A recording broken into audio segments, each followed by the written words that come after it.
तुम्हालाही वाटते का की तुमचा जो फॅशन डिझाईनचा बिझनेस आहे तो खूप मोठा करावा आणि तुमच्याकडच्या ज्या ऑर्डर्स येतात त्या कस्टमरला पटकन आणि लवकरात लवकर वेळेत कंप्लीट करून द्याव्या?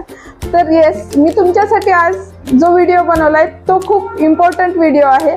तुम्हाला मी आजच्या व्हिडिओमध्ये सांगणार आहे की कोणती मशीन हाय स्पीडची घ्यावी जी तुम्हाला बजेट फ्री असेल आणि तुमच्या काम आहे ते खूप लवकरात लवकर पूर्ण होईल.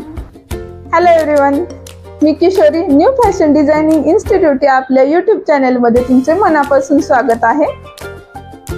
आजच्या व्हिडिओमध्ये आपण हाय स्पीड मशीन बद्दल इन्फॉर्मेशन बघणार आहे. नॉर्मल आपली हाफ शटलची मशीन ते आपली हाय स्पीडची मशीन, या दोन्हीमध्ये काय फरक आहे, ह्या मशीनचे कोणते फायदे आहे, कोणत्या कंपनीची मशीन तुम्ही घ्यावी, तसेच ह्या मशीनचं नुकसान कोणतं आहे, ह्या सर्व गोष्टी मी आज तुम्हाला सांगणार आहे व्हिडिओमध्ये. व्हिडिओ लास्ट पर्यंत नक्की पाहायचा आहे. तसेच तुम्हाला ही मशीन कितीपर्यंत आणि कमी किमतीत चांगली मशीन कुठे मिळेल आणि कशी घ्यावी हे मी तुम्हाला माहिती सांगणार आहे आज. आणखीन एक मुद्दा की मी कोणत्याही कंपनीचं पेड प्रमोशन करत नाहीये, त्यामुळे हा व्हिडिओ फक्त मी तुमच्यासाठी आणि तुमच्यासाठीच बनवते. तुम्हाला ह्याची हेल्प व्हावी की तुम्हाला मशीन घेताना, हाय स्पीडची मशीन घेताना ती मशीन तुम्हाला बेस्ट क्वालिटीची. माझ्या बुटीकमध्ये एकूण 4 मशीन्स आहेत. त्यामध्ये मी ही 3 मशीन आहेत ते 2 मॉडेलच्या आहेत आणि एक मशीन आहे ती दुसऱ्या मॉडेलची आहे. माझ्याकडे सर्व मशीन नॉवेल कंपनीच्याच आहेत. त्यामध्ये ही जी मशीन आहे 7880, त्या मशीनची जी मोटर आहे ती 550 वॅटची आहे. नॉर्मली 500 वॅटच्या पण मशीन मिळतात, पण 550 वॅटची जी मशीन आहे ती मशीनमध्ये धागा जास्त तुटत नाही. तसेच जाड फॅब्रिक आलं तरी ती स्टिचेस व्यवस्थितच येतात त्याच्या. फर्स्ट आपण पाहूया की हाय स्पीडच मशीन का घ्यावी, नॉर्मल हाफ शटलची मशीन का नाही घ्यावी. तुम्ही घेऊ शकता, तुम्ही जर बिगिनर असाल तर तुम्ही हाफ शटलची मशीनही घेऊ शकता. तुमचं जर बजेट नसेल तर तुम्ही हाफ शटलची मशीन घेऊ शकता. पण तुमचं जर बजेट आहे, तुम्हाला बिझनेस खूप मोठा करायचा आहे, डिझायनर लेवलचं काम करायचंय, तर तुम्ही नक्की हाय स्पीड मशीनच घ्यावी. नॉर्मल मशीनमध्ये, हाफ शटल मशीनमध्ये काय होतं की ज्यावेळेस आपण स्टिच करतो तर वारंवार आपलं सेटिंग खराब होतं, त्यानंतर धागा सारखा तुटतो. तसेच जाड फॅब्रिक येतं त्यावेळेसही धागा तुटतो, स्टिचेस व्यवस्थित येत नाही. त्यानंतर काय होतं की आपण जेव्हा वर्कचं ब्लाऊज स्टिच करतो, तर आता खूप ट्रेंडिंग आहे वर्कचे ब्लाऊज, तर तुम्हाला हाफ शटलच्या मशीनमध्ये ते खूप चांगलं काम होत नाही, तसंच फिनिशिंगही चांगलं होत नाही. त्यामुळे तुम्हाला हाय स्पीड मशीनमध्ये जर काम केलं तर त्याचं फिनिशिंग प्रॉपर येतं आणि कामही लवकरात लवकर होतं. मी एक 8 ते 9 वर्ष जुनी मशीन वापरली, म्हणजे हाफ शटलची. फक्त 600 रुपये किमतीची माझी हाफ शटलची मशीन होती. त्यावर मी 8 ते 9 वर्ष काम केलं. पण आता मला त्या 8-9 वर्षाचं खूप पश्चाताप होतोय का की एवढ्या छान मशीन्स आत्ता अवेलेबल आहेत. तर त्यावेळेस मला जर असतं तर माझं काम आणखीनही खूप छान झालं असतं. आता मी तुम्हाला मशीनचे सेटिंग सांगते. इथे P आणि इथे S आहे.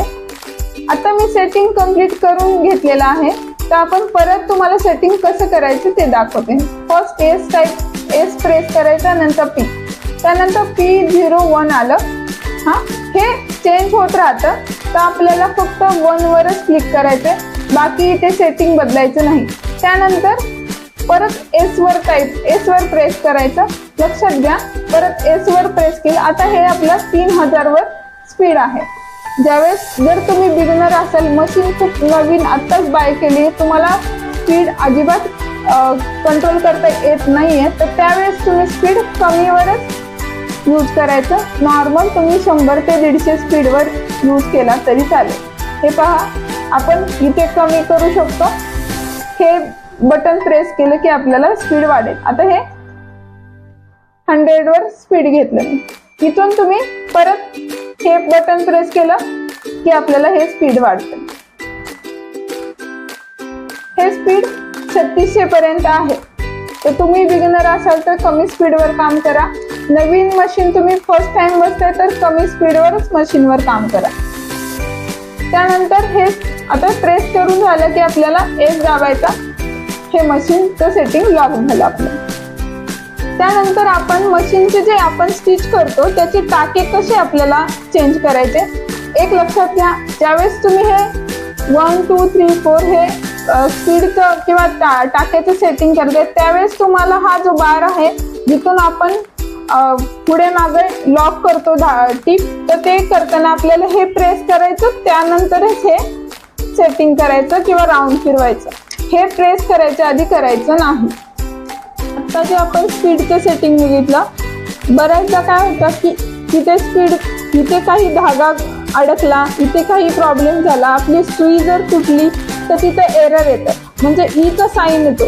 तो ईचा साईन काय येतो, तर इथे धागा तुमचा अडकला असेल, बॉबिन मधला धागा अडकला असेल, सेटल मध्ये धागा अडकला असेल, किंवा तुमची सुई अचानक तुटली, सुई बेंड झाली, तर तुमच्या जो स्पीड मीटर आहे तिथे तुम्हाला एरर येणार आहे.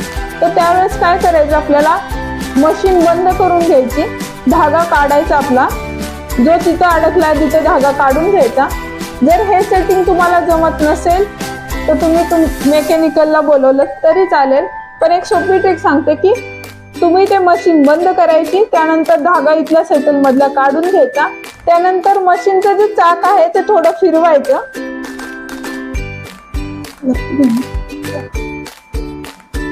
मशीन बंद करून आपल्याला हे मशीनचं चाक थोडं फिरवायचं, त्यानंतर मशीनचं स्विच ऑन करायचं आणि तुमची मशीन एरर असेल, तुमचा धागा निघाला की ती परत आहे अशी चालू होते. हाय स्पीड मशीनसाठी आपल्याला 11 ते 18 नंबर पर्यंत सर्व काही सुया मिळतात. तर ज्यावेळेस मी मशीन विकत घेतली त्यावेळेस त्यांनी 11 नंबरची सुई लावून दिलेली होती. तुम्हाला थोडंसं जाड फॅब्रिक हवं असेल तर तुम्ही 14 नंबरची 16 नंबरची सुद्धा सुई वापरू शकता. 18 नंबरची सुई खूप जीन्स वगैरे असेल तरच यूज करायची, नाही तर 16 नंबरची सुई पण आपल्या सगळ्या फॅब्रिकवर चालते. तसेच बऱ्याच हाय स्पीड मशीनला आता ऑटो कटर पण येतात. ते काही ऑटो कटर हे इनबिल्ट असतात, म्हणजे मशीन मध्येच असतात. तर आपला जो मशीन मध्ये धागा म्हणजे स्टिच करून झालं की ऑटोमॅटिक आपण पाय प्रेस केला की ते मशीन मध्ये धागा कट होतो.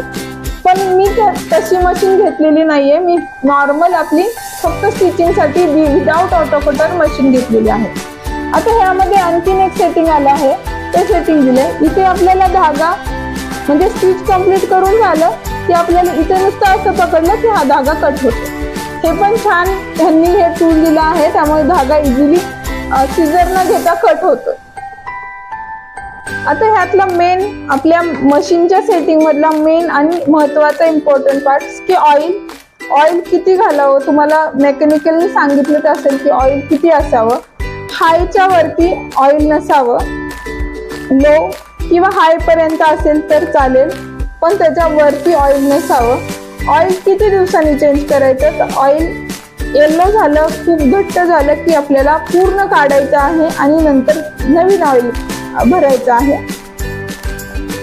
तसेच आपण खालचं जो ऑइलचं सेक्शन बघितला ते तर ऑइल आहेच, पण तुम्हाला इथे पण सर्व ठिकाणी ऑइल घालायचं आहे. हे ओपन करायचं, हे ओपन होतं आणि इथे सर्व ठिकाणी आपल्याला ऑइल घालायचं आहे.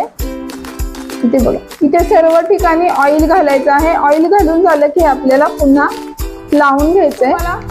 इथे मशीन मध्ये ज्यावेळेस आपण मशीन चालवतो त्यावेळेस इथे तुम्हाला ऑइल वरती स्क्रीन वरती असं दिसलंच पाहिजे.